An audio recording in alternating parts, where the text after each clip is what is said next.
new series. Yes. Seems. Venerable, could I just have 30 seconds with all the people who are Of attending course, this? do what you have to Yeah. do. Thank you. So, welcome everyone. My name is Aman. I'm a volunteer with Choker Sumling. It's a Tibetan Buddhist center in Bangalore. Bangalore is a city in India, in the state of Karnataka, in South India. So, if you ever happen to come to India, please visit our center in Bangalore. So, this is our first episode of All Things Live series, and it was an idea which frankly emerged from watching Venerable's Facebook page and all that, and just seeing how much value it was adding to all our life. We thought, why not come up with something like this? This is the first session or episode which is based on mind and consciousness. We discussed with Venerable, maybe we could have a short teaching first, and then we could go to Q&A. So please note, all the questions come after the teaching is done, however long and short Venerable desires, of course. And just a basic guideline for asking the questions, you see a small reaction button next to, on the bottom bar of your screen. So make sure to raise your hand over there, and I will unmute you, or however we can see from there, rather than unmuting, and it might become a little chaotic. So you see a small reactions there. You'll see a small raise hand. Please click on that raise hand, and we'll take up your question. We also thought that we'll end the session in an hour, 9 p.m. IST. If by any chance, if your question is not done today, don't worry, we'll have these sessions every Sunday at 8 p.m. You can always bring up your question next Sunday. Okay. And last but not the least, we kindly request you, we urge you to please keep your videos on at all times and your microphones off at all times. Yes? Thank you so much. Thank you so much, Venerable. Thank you for this. Thank you. And may I request you to please lead us into motivation and a teaching for this session? Yes, happy to do. So we'll keep it very casual. First of all, I'm happy to be here. I'm so glad. I've been in Bangalore a couple of times on my way down to Recording in progress. On my way down to Sarah J Monastery, but I never got to visit any of you. So maybe one day I will. So it's very happy. I'm very happy to know that Lama Zopa Rinpoche, there is a center there. There is a center in Bangalore. It's wonderful. I've been involved in the centre of Tushita in Dharamsala and in Delhi. When I first became a nun, and I was from Kathmandu in the late 70s, I was involved in Delhi. So it's wonderful to see what's happening in Bangalore. So good. All right, people. Okay. So we think for this 1 hour, we're going to listen, and that includes me, I promise. Think, analyze, contemplate, and these words, and of course these are coming from the Buddha, they're coming from the Tibetan tradition, they're coming from the Lama Tsongkhapa tradition, so there's these variations, aren't there, of Buddha's teachings all over the centuries. But as Holiness the Dalai Lama always says, we are the Nalanda tradition in Tibet. So in Tibet, when this amazing monastic university, extraordinary place, as we know, near Rajgir, was flourishing, and of course it died down. This is history. Things happen. Things come and go. But it kind of really took itself straight from intact all the way to Tibet, and so it's really been kept alive in Tibet all these centuries. I think we don't remember that. But the amazing system that was in India, you genius Indians, I tell you, we know nothing about you Indians in the arrogant white European Western world. I tell you, we know only about Greece. We go back to Greece, the smarty pants Greeks, and the Indians leave everybody for dead. So you people, I don't think you realize half the time how amazing your past history is, certainly in relation to Buddhism and the thinkers before the Buddha. It was His Holiness the Dalai Lama who said, you amazing Indians, more than 3,000 years ago, who were the ones who began the investigation into the self. The smarty pants, I have to say that about the Europeans, thought it was Freud 100 years ago. We're very arrogant, I tell you. So it's only really now that we're discovering, more and more in the modern world, more and more discovering in the modern world. What's happened?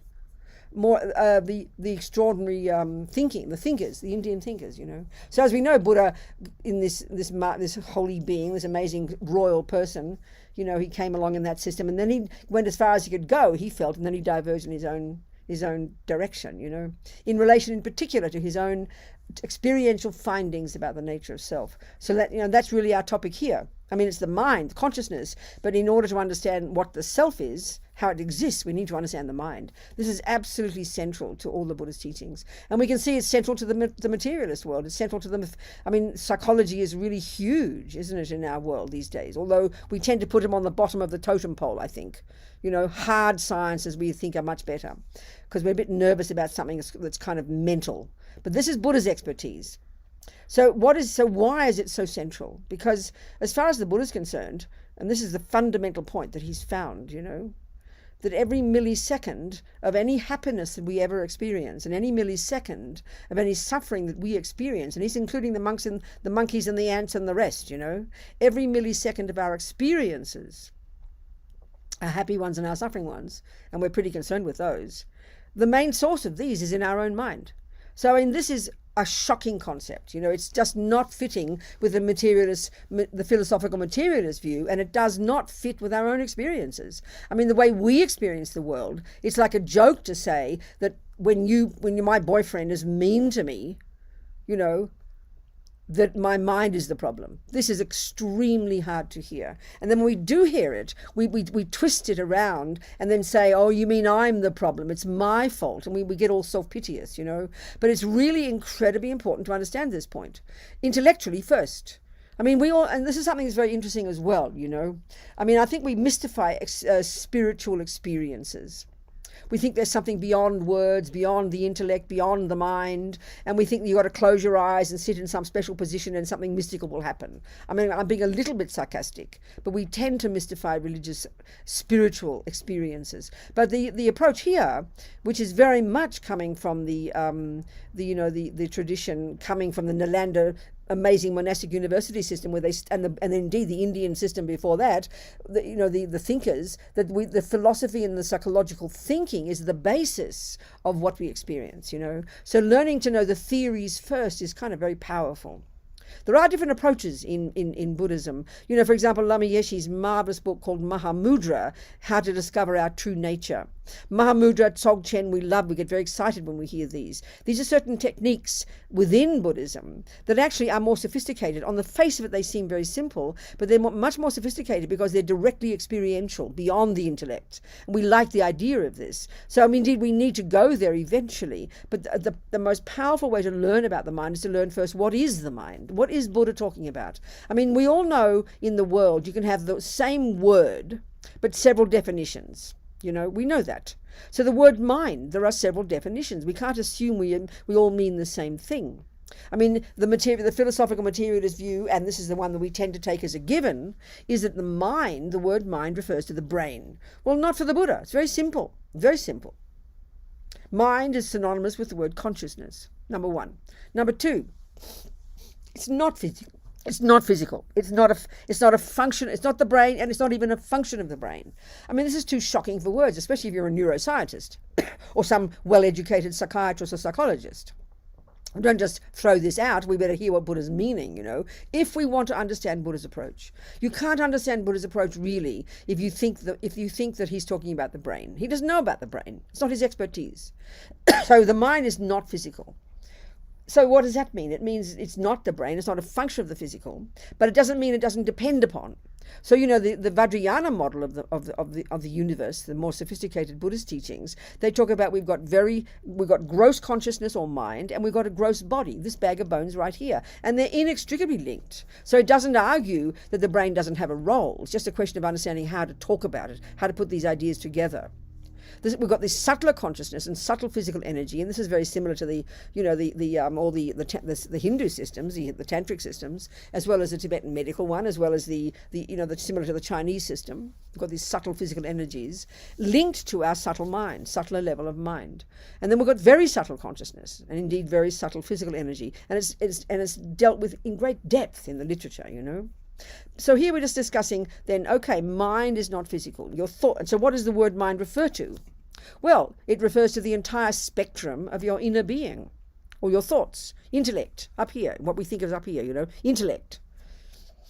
Feelings, the stuff here, which we're very involved with, emotions, feelings, unconscious, subconscious, instinct, intuition, this entire spectrum of our inner being. That's your mind, that's your consciousness. So it's marvelous that these days there is so much meeting of minds on these topics. I know when I was editing the book of Lama Zopa Rinpoche's, which is a really marvelous book, and I do recommend you get it, called How to Face Death Without Fear. It's a handbook, basically. And it's really to help. It's geared. It's addressed to how to help our loved ones. Dealing with sickness and death, getting close to death and the time of death. So of course we're dealing with the death process is absolutely crucial to understand. And this is from the Vajrayana model. And it's basically what death is this gradual deconstruction of the physical and mental components of a person.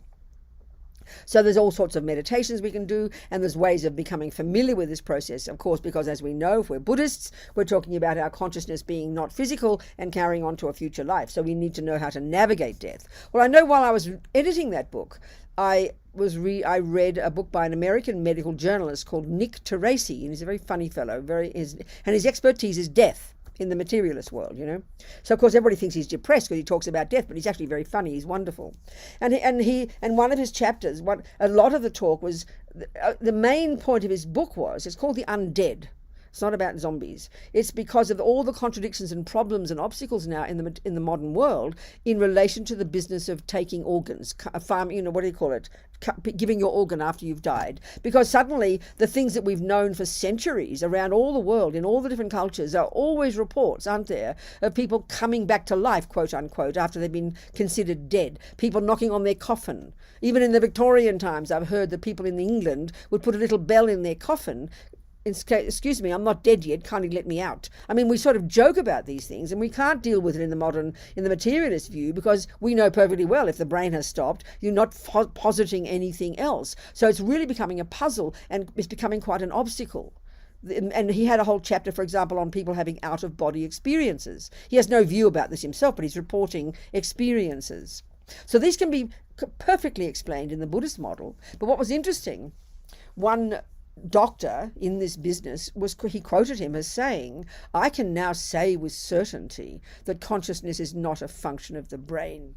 I don't know what it is, but this much I can say." So it's marvelous having all these meetings and conversations, and people all of us forced to look at our assumptions of what we think is right and what we think is wrong, what we think is true, So anyway, the Buddha's view, not physical. It's the mind and consciousness, these are synonymous.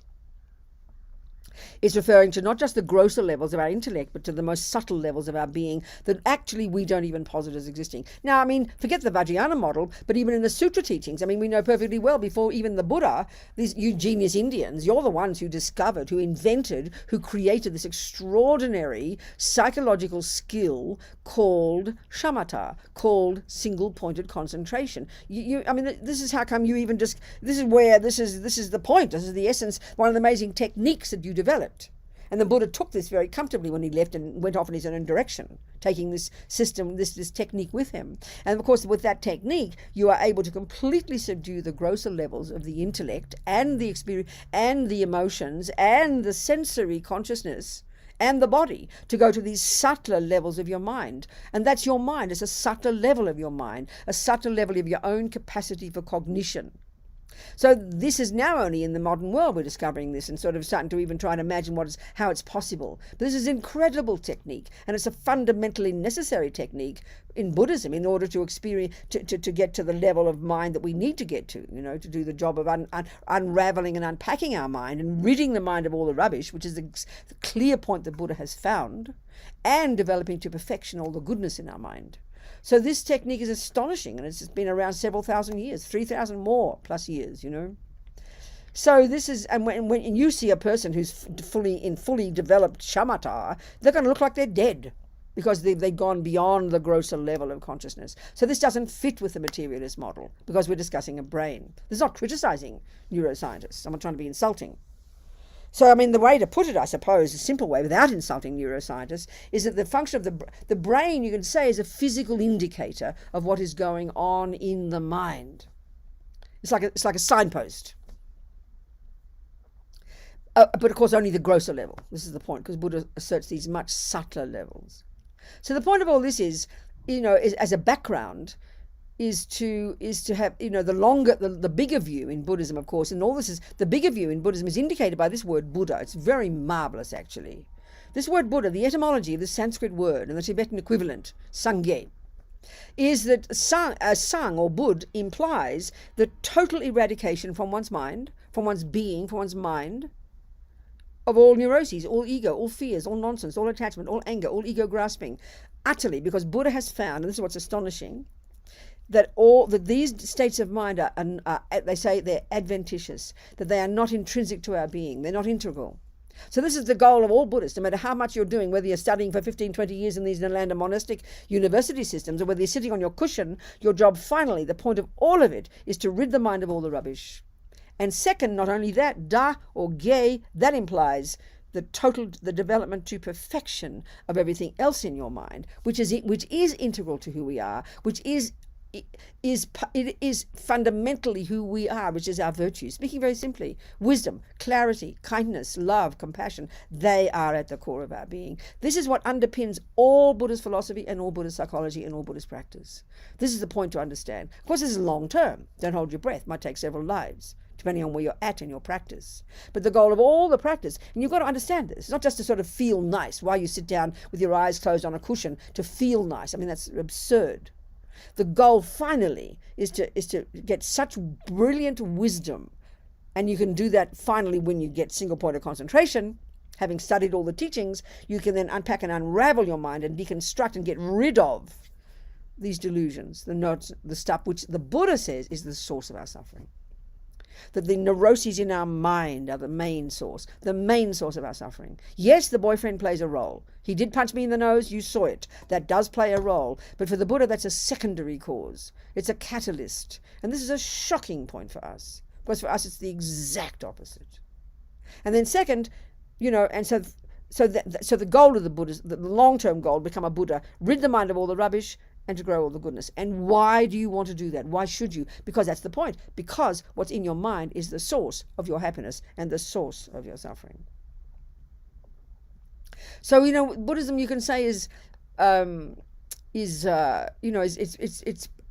it's packaged in different ways. We can present it in different ways. And one way, with certainty, it's a system for getting happy and stopping suffering. That we like. We like the idea. It's also a system for getting wisdom and stopping ignorance. Not sure about that. That sounds kind of boring. But what's interesting is the method to stop suffering and get happiness is to stop ignorance and get wisdom. That's a fact. And that's a kind of interesting point. And that's something I think is really not how we think in the modern world. We know very well. You can have a genius thinker, a brilliant technician, a brilliant IT person, a brilliant scientist who's got wisdom, in other words, as we understand wisdom, but they can still go home and beat up their husband because we don't relate wisdom to morality and ethics and happiness. But this is the Buddha's point. So it's crucial to understand the relationship between happiness, wisdom, and ethics. Ethics is fundamental. Another way of presenting the entirety of Buddhism is a system of ethics. They're all related. And this is really very fascinating because I think we struggle to put these different areas together in our own lives, So, okay, the mind, the consciousness, it's the source of our happiness and suffering. So if it is true that it is, and if I do want happiness and don't want suffering, however we define those words, and we need to understand Buddha's analysis, then we better know what the mind is. It's very clear, it's very logical.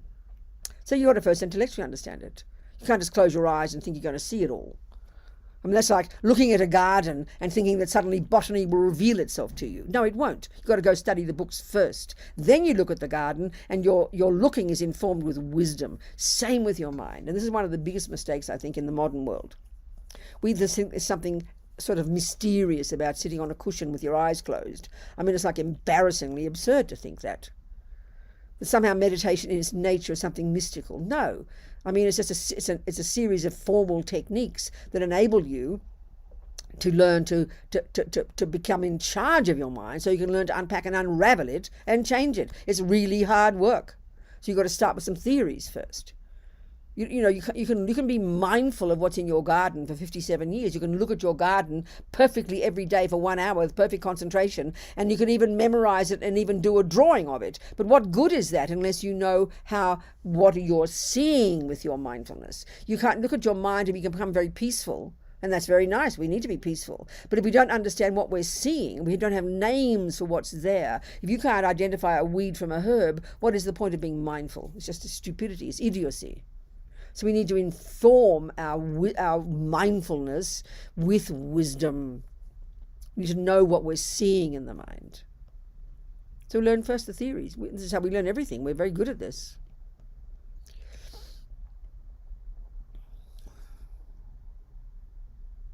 So the mind is not physical. It relates to the brain. That's very evident. Only at the grosser level, though. And the other thing about it that's very shocking again, this is a very shocking point, but this is fundamental to understanding the big picture in Buddhism, is that it's not the handiwork of anyone else. This is something that's very shocking, actually. I mean, if we're Christians or Muslims, and I think even if you know, I don't know anything about Hindu philosophies, there are so many of them, but I know you all talk about you all talk about God. Even though you do talk about reincarnation, you still talk about everything goes back to this absolute source. There's no view like that in Buddhism. And this is very much related to the wisdom teachings of emptiness. We can maybe discuss this at some point as we go along, you know. So the Buddha's view is really quite different.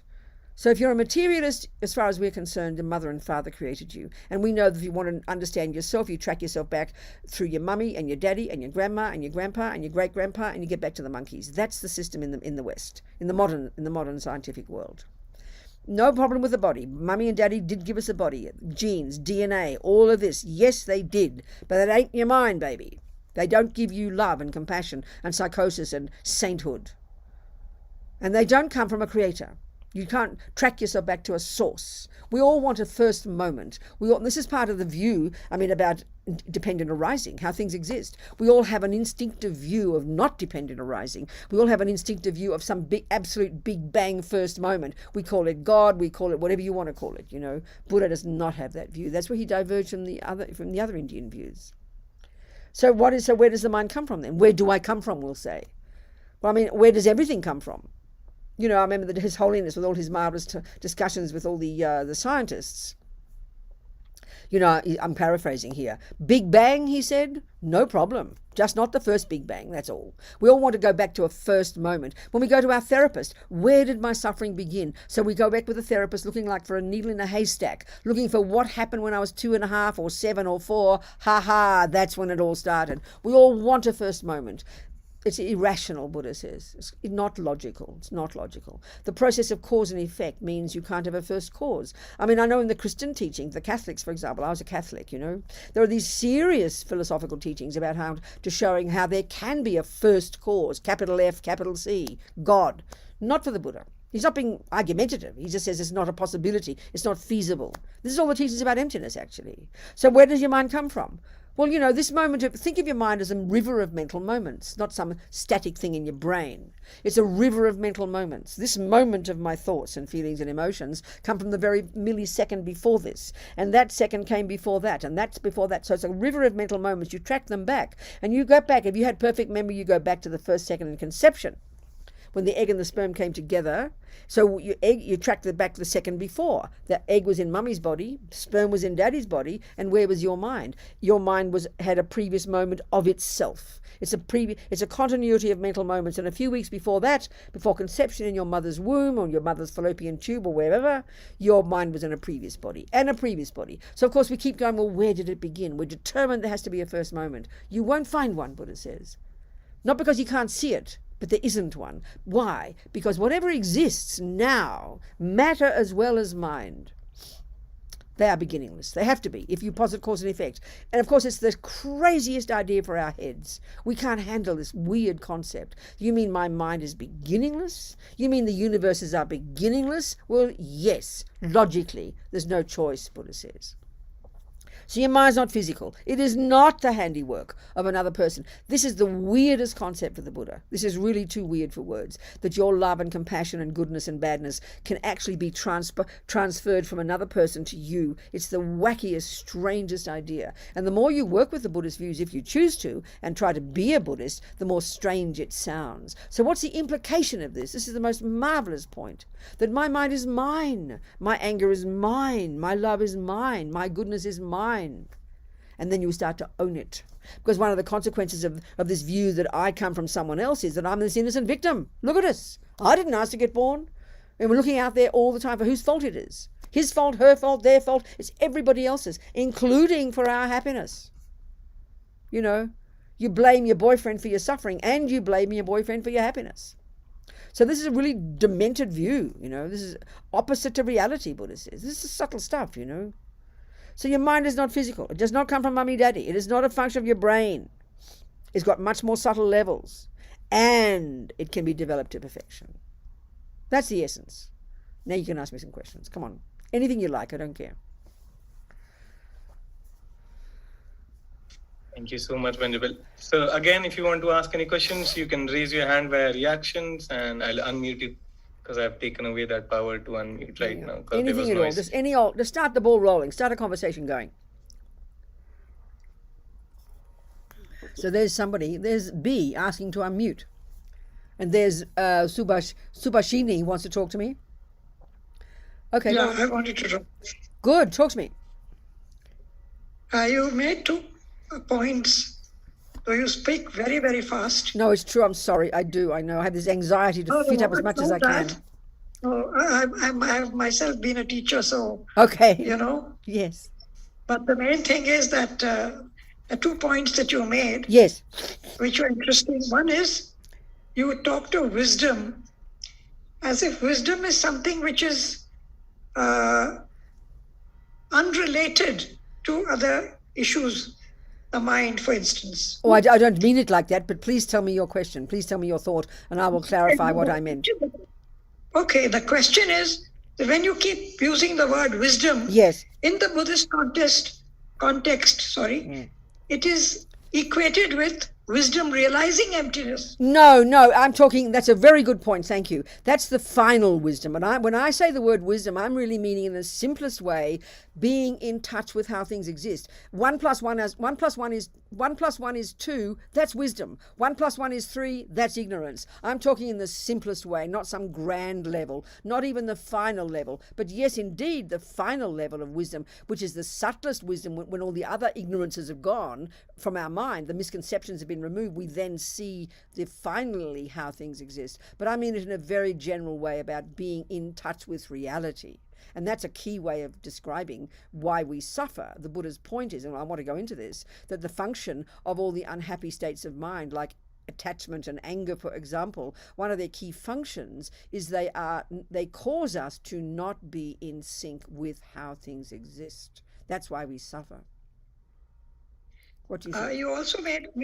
You also commented on the fact about the mind. Yes. And how the mind, in some ways linked with the brain and yet not linked with the brain. No, there's a kind. No, forgive me. Yes, please ask the question. Yes. Let me just finish. Yes, I beg your pardon. Yes. So in that context, there is a kind of an ambivalence. It's not from the brain, but yet there is some connection with the brain. So this is a bit, confusing. Okay. Shall I answer that point now? Yeah, please do. Okay. The Buddha's point is that we have the body, including a brain. We have a body. You cannot argue that we can't argue with that. And then we also, though, have an added component that is not physical, that the Buddha would refer to as the mind and the consciousness, that is inextricably linked. So we've got grosser level and a subtler level. So at the grosser level, which especially means our sensory consciousness and the way we function in day to day, that the love, for example, anger, for example, eye consciousness, for example, they are states of mind which are not physical, but they exist in dependence upon the existence of an eyeball and the nerves and the brain. So you can't separate them, but they're separate. The body and the mind are separate, but they're inextricably linked.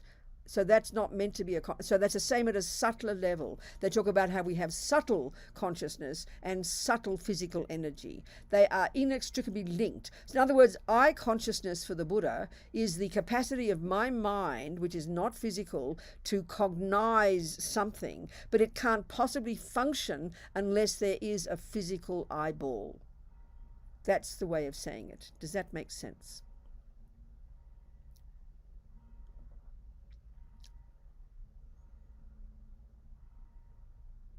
I'm wondering what Subhashini's point is. He's gone away. He's disappeared. So that's the answer anyway. That the body, and this is one of the key things, if we're interested in the Buddha's teachings, is to get our head around this, to see it not as a contradiction, but to see it, to understand the function of mind and its relationship with the physical. So yes, Anuradha, yes, happy to see you. You have your hand up. Yeah. So, I've been listening to a lot on Yes. non-dual, the non-dual Vedanta, Yes. etc. Right? Yes. So there's obviously a lot of similarity, Yes. which is not surprising. I've heard there are. I haven't studied it, but I've heard there are, and there have to be. Yeah, well, I'm no expert either.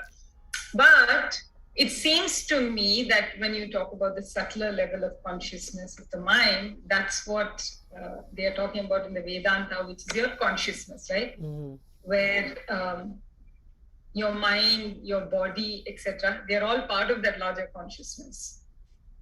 And they talk about that consciousness is like a screen where the body and the mind, etc., they all play out. But they are not essential for the existence of that screen. This is a very different way of talking. It's not the Buddhist way at all. It's quite different. No, I understand. Yes. I understand. So then the question But I'm is. just saying, it seems to me like it's not really different. I mean, in that the underlying consciousness is what both talk about. So the question Right? is. So what? Put So it. there's no question. Just a comment. I mean, Okay. I'm just trying to understand where the difference lies. Oh, I see. I think I couldn't even. I think we can't even begin to go into the differences here. I'm not qualified to do that. But I mean, if there seems something similar for you, that's fantastic. So let's just keep it to my area of expertise, which is to talk a little bit about. Especially I want to start talking about the states of mind, and really to try and see it in an experiential way, how we can put this into practice. I really can't begin to answer those points. I'm not qualified. I haven't studied anything about other systems apart from a little bit about Buddhism, I'm afraid. But I'm sure there are many similarities. There have to be. I mean, of course there have to be. It's marvelous. So the point I want to get to here, the main point I want to get to, is the key point is if my consciousness is not physical and my consciousness is not the handiwork of someone else. These are the crucial points for me that underpin that cause me to want to practice, that seem to indicate my power that I can practice. Because it seems to me logically, if my mind is if my mind has come, if the feeling of, put it this way, the feeling of ego is I'm an innocent victim. Have a look at our lives. Lama Yeshe would often talk about how when he met us hippies in the Western hippies, and they started meeting Tibetan Buddhists in the 70s in Kathmandu in India, the sense he had about the way our ego grasping worked. He said that he called it self-pity, which sounds very brutal, really. That our suffering is related to self-pity, but that's very much fitting with the Buddhist analysis, and we need to go into this. I want to talk about this, the states of mind, the emotions we experience. But the key point for me, the main point for me, that if my mind isn't coming from my mother and my father, my body, yes, my genes, my brain, and we want to put these two together, they're not contradictory, then it empowers me to realize that I can change. I mean, look at the suffering we have. If we are determined, the way we suffer a lot is we are determined to find someone to blame. This is the function of ego, and this is reinforced by the view that I'm made by my parents. We mightn't think this way, but most people, we blame the mother. Not even the father doesn't get the blame. The mother gets the blame. Where does that come from? This powerful sense, she made me.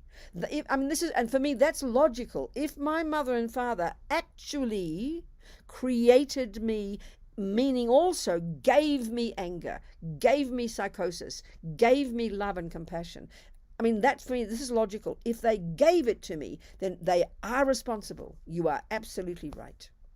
But if they didn't give me love and compassion and anger and jealousy, then wow, who's responsible? me. I like that. Not blame, but empowerment. That for me comes, and that's where the Buddhist view of karma comes in. The Indian view of karma, come on, please, well before the Buddha. That we are, Dalai Lama calls it self-creation.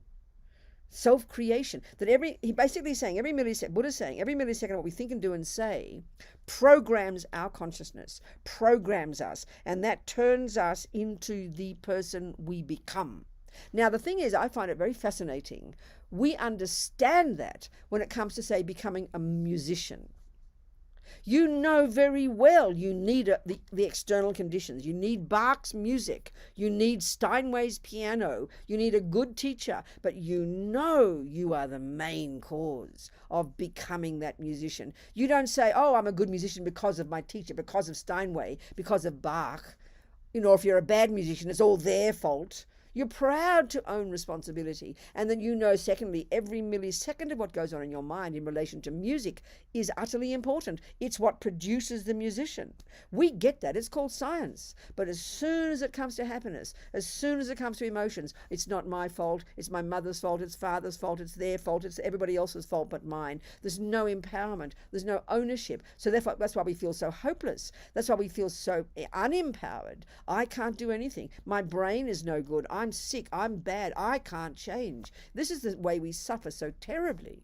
But having the knowing our body does play a role. Yes, powerful. The external world does play a role. But our mind, that is what we can learn to know and change. That's our power. That's for me the main implication of the mind not being physical, you know, and the main implication of the mind not being the handiwork of someone else. Okay, you don't want to blame God. No one would dare do that. But the implication is, somehow, if I come from God, it's kind of a touchy one, isn't it? So for me, the implication of this is not meant to be some intellectual thing. Oh, you know, what is the brain? What is the mind? We need to know these things. But for me, the implication of it experientially is that I can change. And that's the real point that I want to make. I can change. And that's the point that Buddha's making. That's what empowers us. So yes, our lives must be, sometimes our lives are terrible. Our bodies may be sick, difficult conditions, difficult situation. And that's why I always quote examples of my friends in prison, living in these nightmarish garbage dumps, who have really learned to transform their own minds. Because one, my friend on death row, having been accused of murdering 2 policemen. She and her husband were on death row. They were completely innocent. The husband even got executed. She was at the execution in the prison. His head burst into flames. You can't imagine the nightmare of these 17 years of hell she had. And she said, finally I realized I couldn't change anything, but they couldn't take my mind from me. So I decided, I'm not a prisoner, I'm a monk. I'm not in a cell, I'm in a cave. So she learned to navigate this nightmare, to keep her mind sane. She did yoga. She wasn't a Buddhist. She did yoga. She was just this humble, amazing, powerful person. So she came out of prison 17 years later, not out of her brain with insanity, like many people do. She became out more wise and more marvelous, you know, because she worked on her mind. So yes, Subhashini's back. Do you have any comment on what I said before, Subhashini?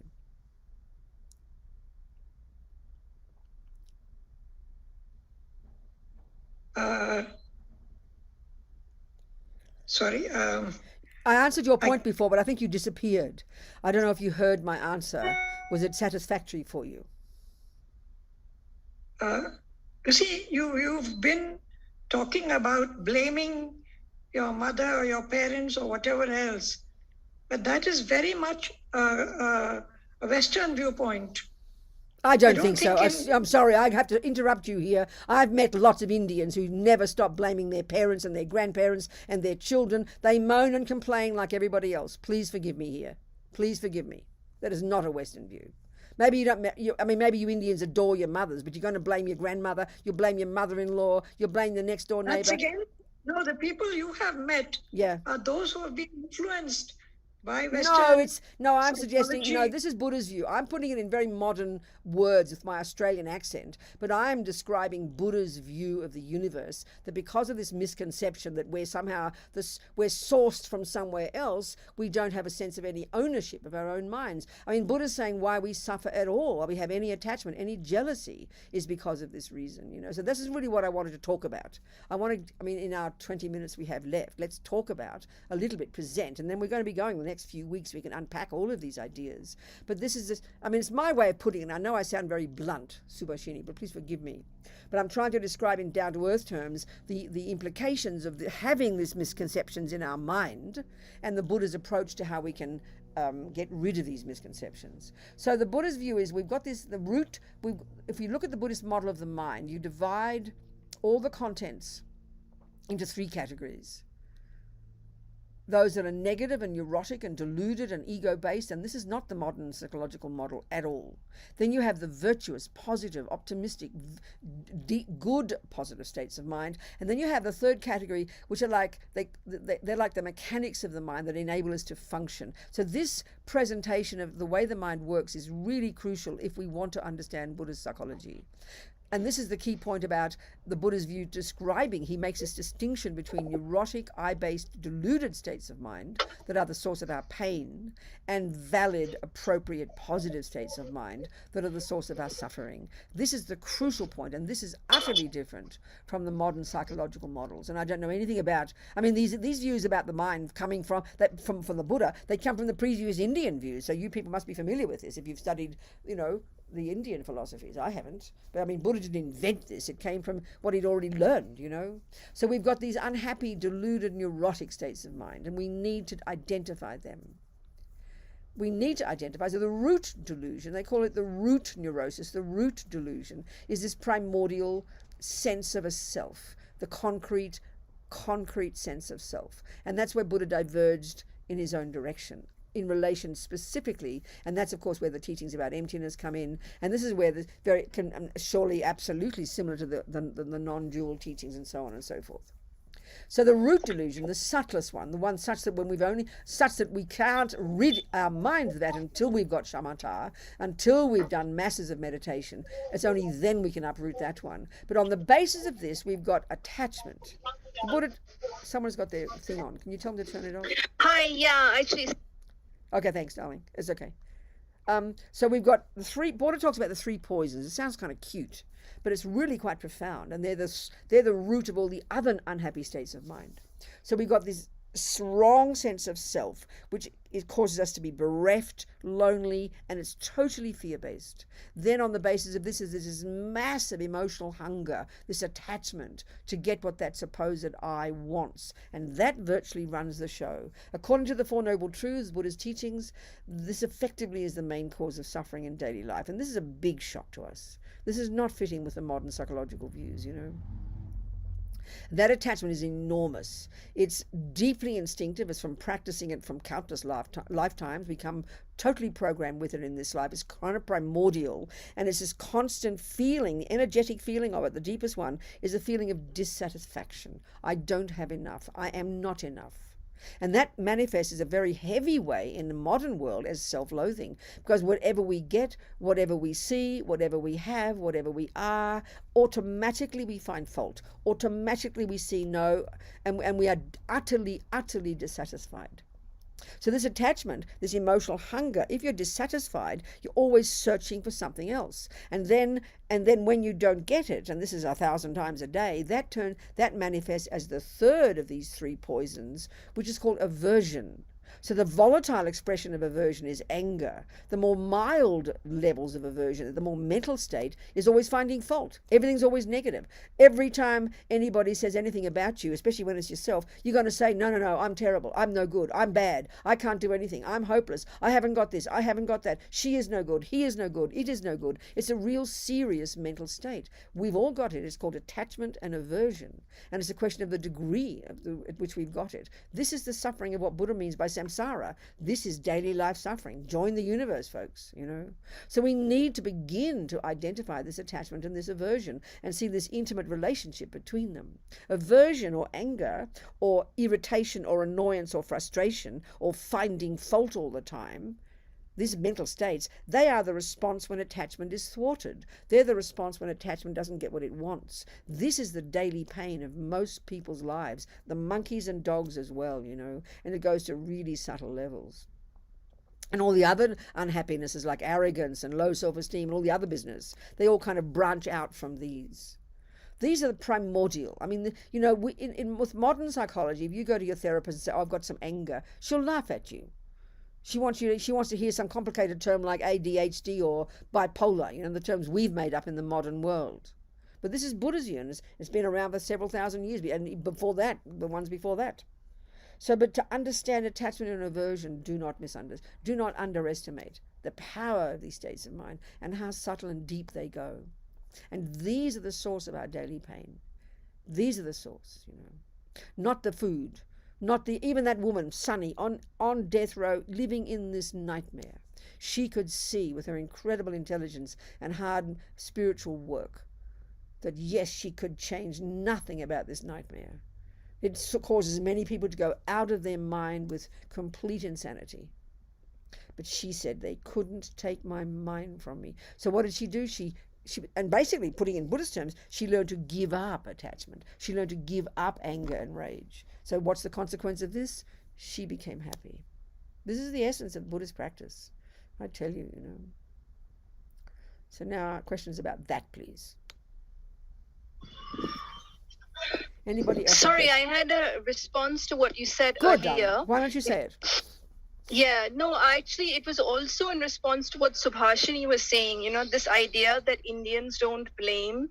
I mean, if you talk to most Indians, actually, I find their attitude to be fairly and very significantly fatalistic. Oh, my fate is bad, and therefore things are going wrong in my life, So I just felt like I wanted to support you in what you said. I understand, because I agree with you, and it's not a Western view, and it's really not about even being exposed to Western ideas, the desire to blame somebody else. No, I think that's the point I made. That's a good point. That's the point. I'm talking here Buddha's view, in my own down-to-earth interpretation, and that's several thousand years old. We know this, and this is not even the Buddha's view. He didn't invent this. He got this from his previous studies, from all the amazing Indian views. So it's the way the mind works. I think we see that, and it's beyond culture. It's beyond culture. It's the way ego works. So it's a good point, Subhuhi. Thank you very much. Thank you very much. Thank you, darling. Who else has a question? Anybody else has a question? Yes, Aman. Okay, so there's no more reason. So I was wondering, so it's a very good point that, take up the responsibility to change yourself. You've made the mistake, the anger is in you, you can change it. It's a very empowering point of view. So I live in this community, which is predominantly, they identify with Hinduism, and their whole point is surrendering to the divine. Sorry, say it again, what? The what? The whole philosophy their community is based on is on divine, is based on God. Surrender to the divine, surrender your faults to the divine, surrender your points to the divine. Yeah, I hear you. So I discussed that with them, and they say, yes, yours is also nice, but then see the beauty of this, that it makes me free. What does? What does? That it's not my fault. It's something that it's in control of the divine, and I can see. Like it okay. No, I see. So so in putting it in the Christian terms, I was a Catholic. So you're talking about, and I think it's very powerful actually, Aman, having faith in a creator or faith in the divine is a very powerful and very effective tool for learning to be happy. There's no question about that, but I think there's different approaches, aren't there? But there's no question. That's marvelous. I remember reading, the Muslims the same. If you've really got devotion, if you really have faith in a creator, I find it very powerful actually. If you really have faith in a creator, God, that means you surrender. Because God's got a plan. God knows what he's doing. I don't need to know. I trust God. That's a pretty amazing view to have. And you can see it's a very powerful method to learn to become peaceful and happy. I remember reading just one Muslim couple in the paper years ago. One flight went down in the sea, and it was in Malaysia. And the parents, how do you feel about the death of your daughter? And so they said, we are peaceful. It is God's will. We are happy. That's profound. I think it's amazing.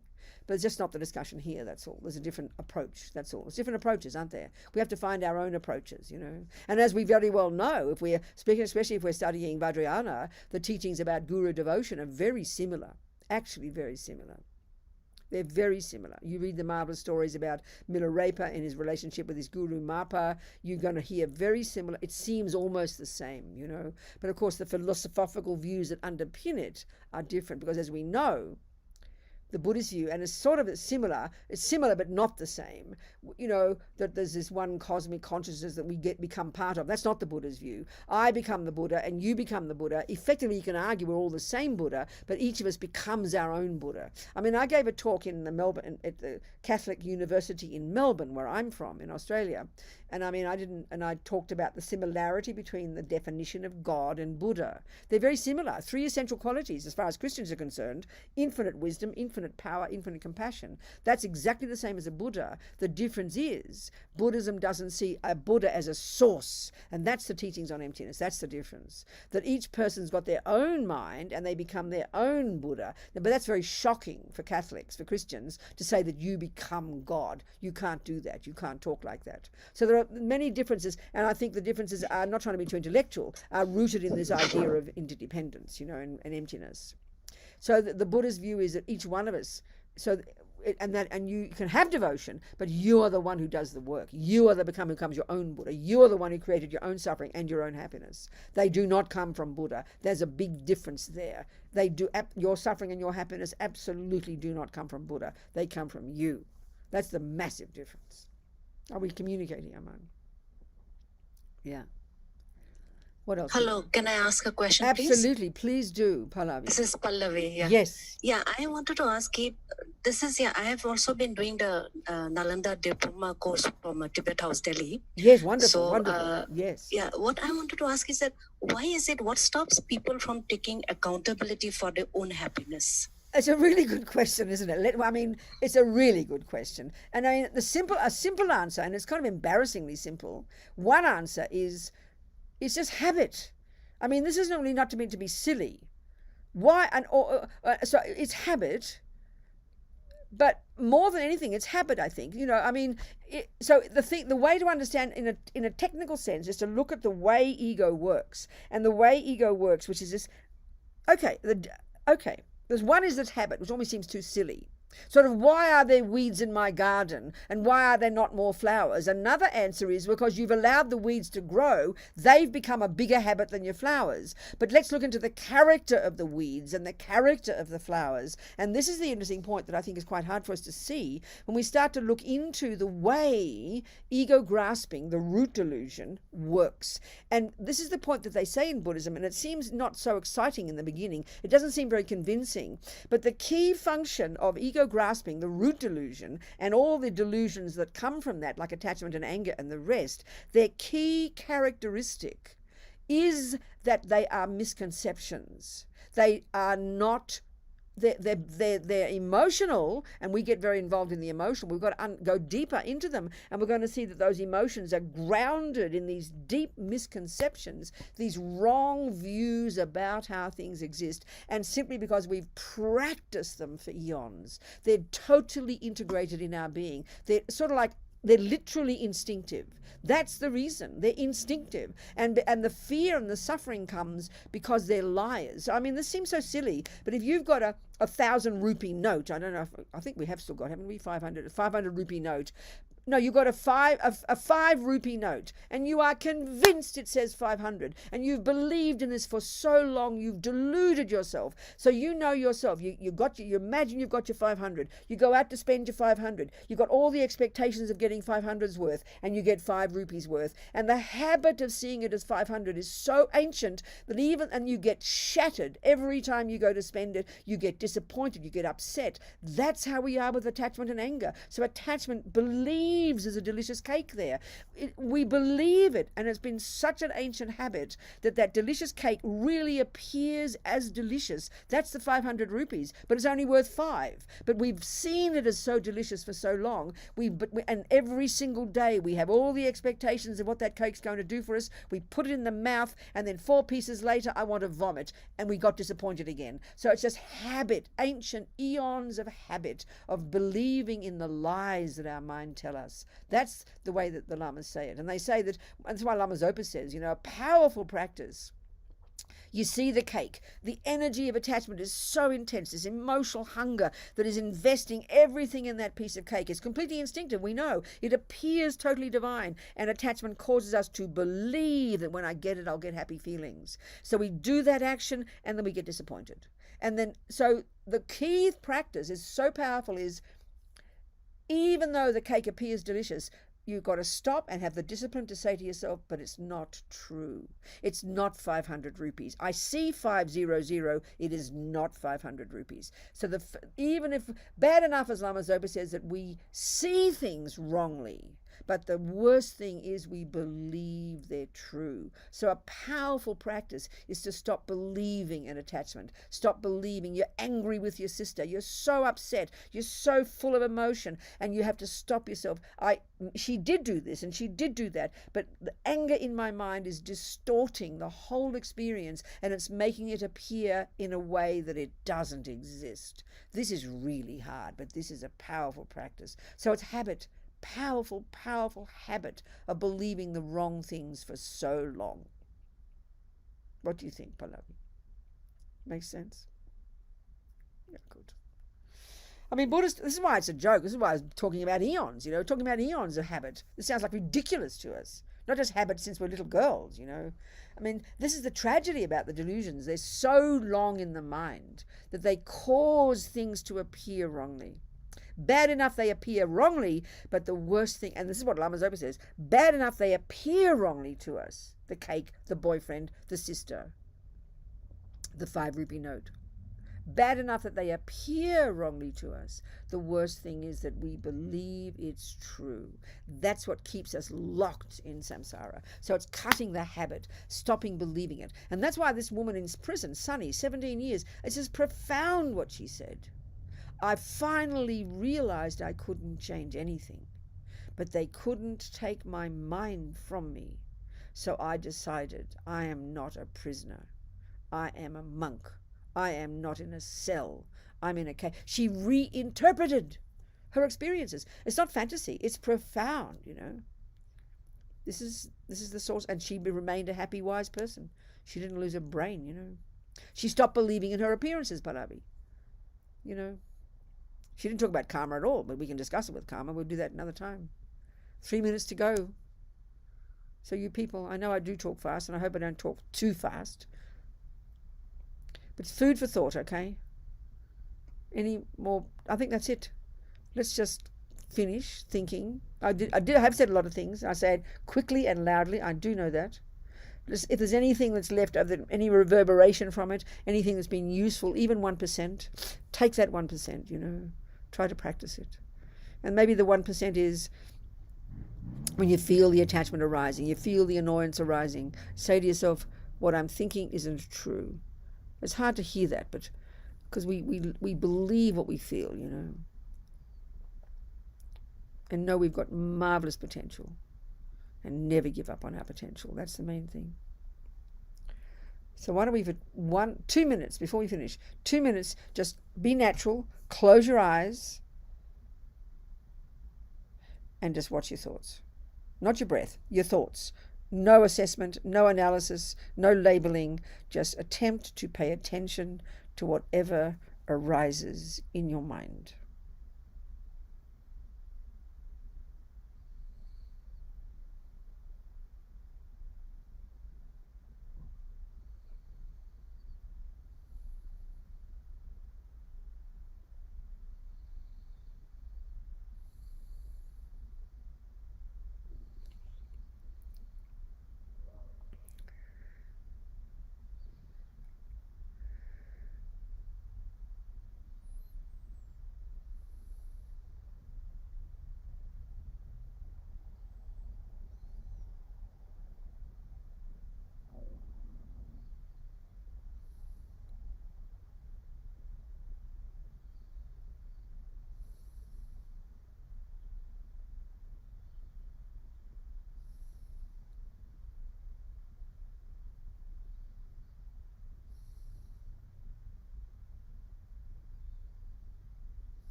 That's it, people.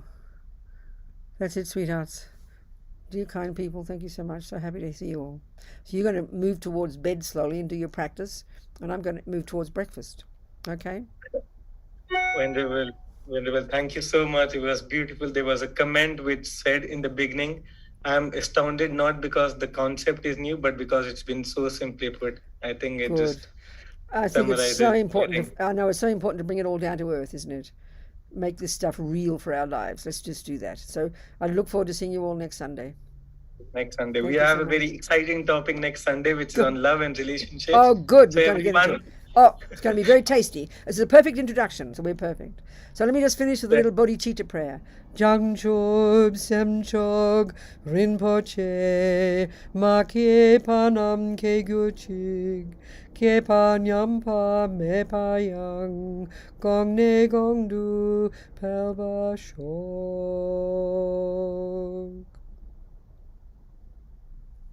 That's it. Thank you so much, everybody. Much love. thank you. Thank you. Thank you. Thank you. See you next Sunday. Thank you.